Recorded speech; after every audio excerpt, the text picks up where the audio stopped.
Ambegaonkar breaking news. Manchar प्रतिनिधी. पुणे जिल्ह्यात प्रशासनाच्या वतीने सोमवार दिनांक 6 जुलै आणि 7 जुलैला रेड अलर्ट जारी करण्यात आला आहे. चाकण परिसरात रस्ते सततच्या पडणाऱ्या पावसामुळे तुडुंब भरले आहे. कितीतरी वाहने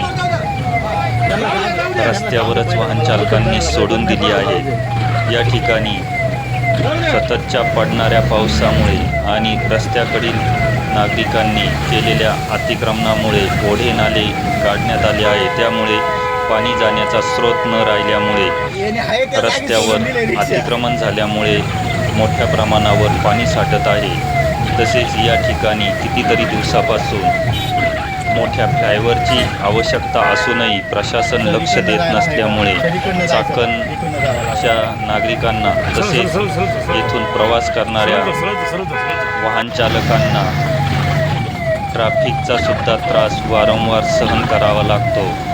यंदाच्या पावसात चाकणचे रस्ते जलमय झाल्यामुळे नागरिकांना मोठा मनस्ताप सहन करावा लागत आहे.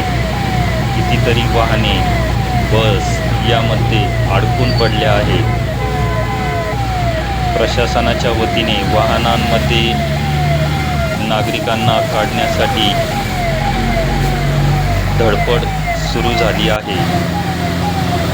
वेळीच या रस्त्यांचा उपाययोजना करणे गरजेचे आहे. या ठिकाणी मोठ्या फ्लायओव्हरची आवश्यकता असून चाकण रस्त्याचे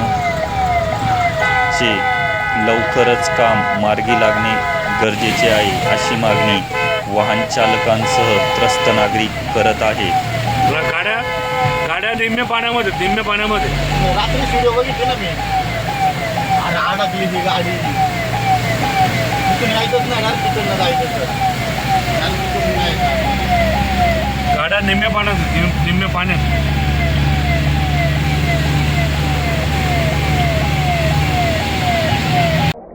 अग्निशामक दलाच्या वतीने बसमध्ये गुंतलेल्या 50 प्रवाशांची सुटका करण्यासाठी मदत कार्य चालू झालेलं आहे.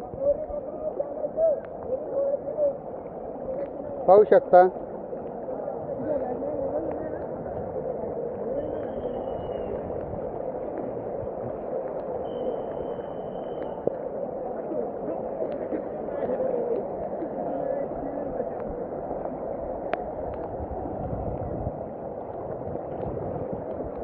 लहान मुलं व मोठी माणसं देखील पाण्यात गुंतलेली आहेत.